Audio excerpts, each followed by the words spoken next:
Salut, salut, salut et surtout bonne année 2024 à tous. Je vous souhaite une excellente année, je vous envoie mes meilleurs vœux pour cette nouvelle année à venir, une excellente santé à vous et à tous vos proches et surtout je vous souhaite beaucoup de réussite dans tous les projets que vous allez entreprendre cette année. J'espère aussi que vous avez passé de bonnes fêtes de fin d'année si vous fêtez Noël et si vous fêtez le jour de l'an. De mon côté, c'était très chouette. J'ai eu la chance de partir au ski dans les Alpes et j'ai passé le jour de Noël sur les pistes de ski à faire du ski pour la première fois de ma vie. Enfin, de ma vie d'adulte, parce que j'avais déjà essayé le ski quand j'étais petite, quand j'avais 10 ans. Mais ça fait maintenant plus de 20 ans, donc on va dire que ça compte pas vraiment. En tout cas, j'ai adoré la sensation de glisse sur les pistes de ski. Je m'en suis plutôt bien sortie, je me suis pas mal débrouillée et je suis pas trop tombée. Et surtout, je suis très contente d'avoir appris quelque chose de nouveau pendant les derniers jours de 2023 et j'espère que j'apprendrai encore plus de choses en 2024. Et c'est ce que je vous souhaite aussi. Qui dit nouvelle année, donc, dit souvent bonne résolution. C'est-à-dire que la nouvelle année et les bonnes résolutions vont toujours ensemble. Et justement, pendant mes vacances au ski et ensuite pendant cette soirée du Nouvel An, je me suis posé cette question. Depuis quand on prend de bonnes résolutions? Depuis quand on se dit cette année, je m'inscris à la salle de sport? Ou bien cette année, je passe plus de temps avec ma famille. Ou encore, cette année, j'apprends le français. Bienvenue dans un nouvel épisode de French Mornings, le podcast.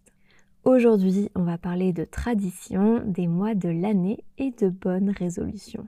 Avant de commencer, je vous informe que vous pouvez retrouver le PDF de la transcription de cet épisode dans le lien de la description. Vous trouverez aussi une liste de vocabulaire et des expressions que j'ai utilisées dans l'épisode et même un petit quiz. Alors, commençons par le commencement. Pour répondre à notre question « Depuis quand on prend de bonnes résolutions ?», il faut répondre à la question « Depuis quand on fête la nouvelle année ?» et qui a décidé que c'était le 31 décembre. C'est vrai qu'en y réfléchissant, c'est une décision un peu arbitraire, non ? Une décision arbitraire, c'est une décision qui n'est pas justifiée par une bonne raison. Alors, vous me connaissez, j'adore l'histoire et j'ai donc fait des recherches pour trouver la réponse. On fête le Nouvel An le 31 décembre à minuit en France depuis seulement l'année 1564, c'est-à-dire un peu moins de 500 ans environ. Dans l'Égypte antique, le premier jour du mois de l'année était le premier jour du mois de la crue du Nil. Le Nil, c'est le fleuve qui traverse l'Égypte, c'est un très gros fleuve, très important pour les Égyptiens. Et la crue, c'est le moment où le fleuve s'élargit, où le niveau de l'eau monte beaucoup.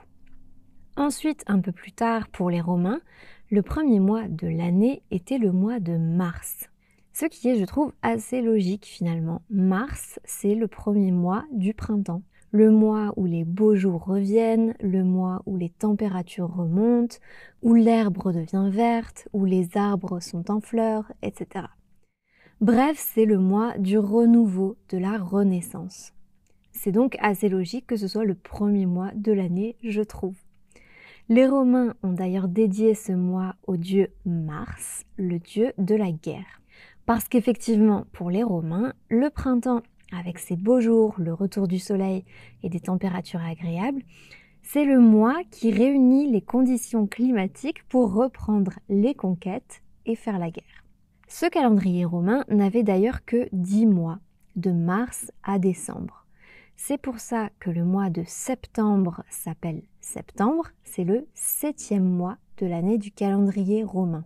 Même chose pour octobre, qui était le 8e mois. 8 en latin se dit octo.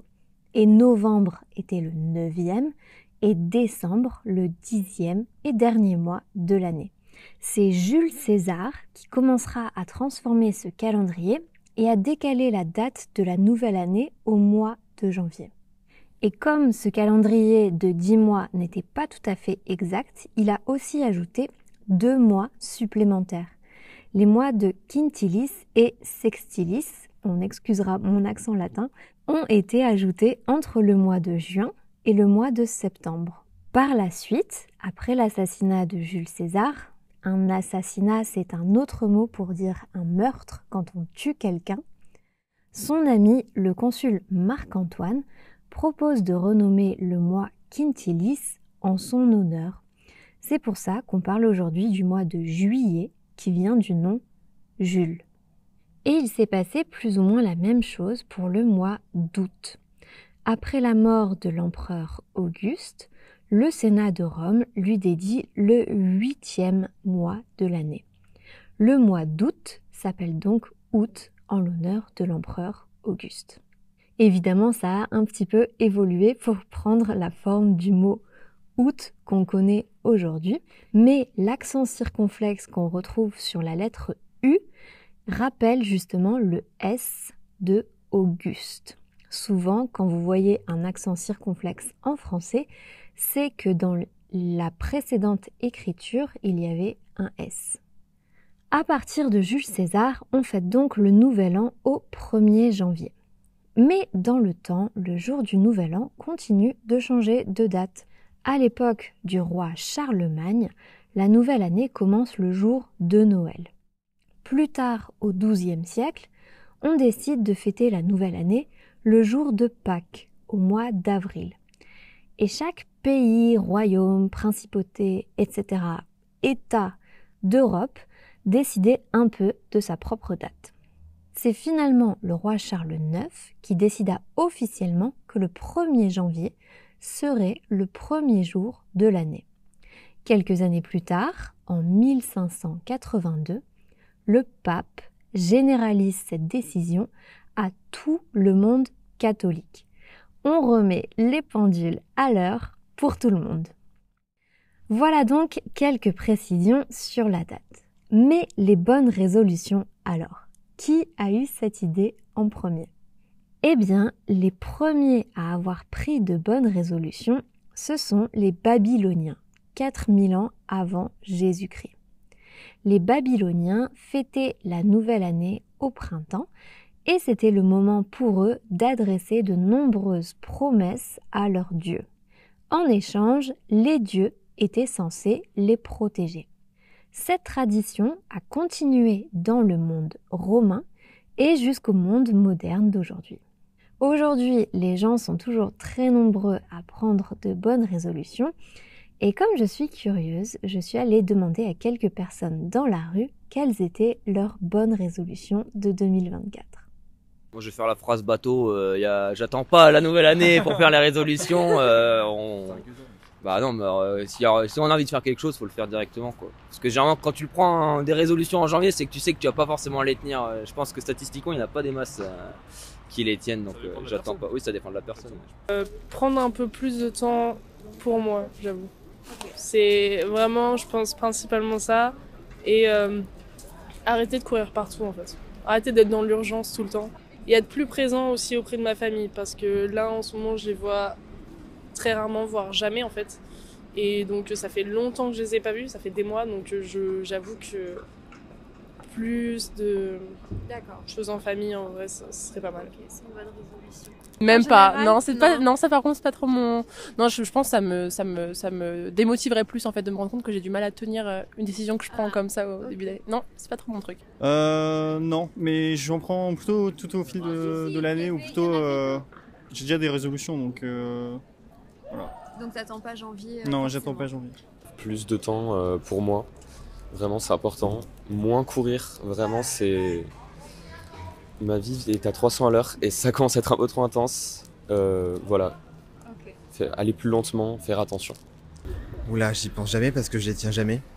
Donc ma résolution cette année, ça serait peut-être de pas avoir de résolution, comme ça moi je suis sûr de la tenir. Ok.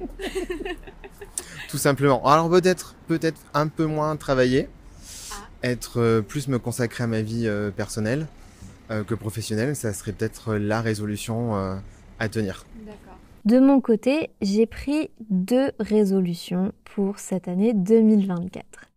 La première, c'est de moins boire d'alcool. Alors attention, je ne dis pas que j'en bois énormément, mais ça m'arrive souvent de sortir 1 ou 2 soirs par semaine et de boire un verre de bière ou un verre de vin, mais juste parce que c'est devenu une habitude. À partir de cette année, dans ces moments-là où je sors, où je vois des amis, je vais essayer de prendre des options sans alcool comme des jus de fruits, des sirops ou peut-être même de la bière sans alcool. Ma deuxième résolution, elle est plutôt financière et c'est d'économiser un peu plus chaque mois. En 2023, je trouve que j'ai un petit peu mal géré mon argent. En 2023, ma vie a changé un petit peu. Je me suis installée dans un nouvel appartement. J'ai donc dû acheter beaucoup de choses. J'ai eu beaucoup de frais. J'ai des factures à payer maintenant, le loyer aussi tous les mois. Donc ça fait beaucoup de nouvelles dépenses que j'avais pas vraiment avant, puisque j'étais plutôt nomade, j'avais pas d'appartement et maintenant j'ai toutes les dépenses qui sont liées à un appartement, mais j'ai pas encore vraiment les bons réflexes pour gérer mon argent intelligemment. Et donc en 2024, je vais faire plus attention, je vais être un peu moins dépensière. Et vous, dites-moi tout, est-ce que vous avez pris une bonne résolution cette année ? Merci encore d'être au rendez-vous. N'oubliez pas de télécharger le PDF avec la transcription et le vocabulaire de l'épisode pour continuer à pratiquer. Et je vous dis à très bientôt.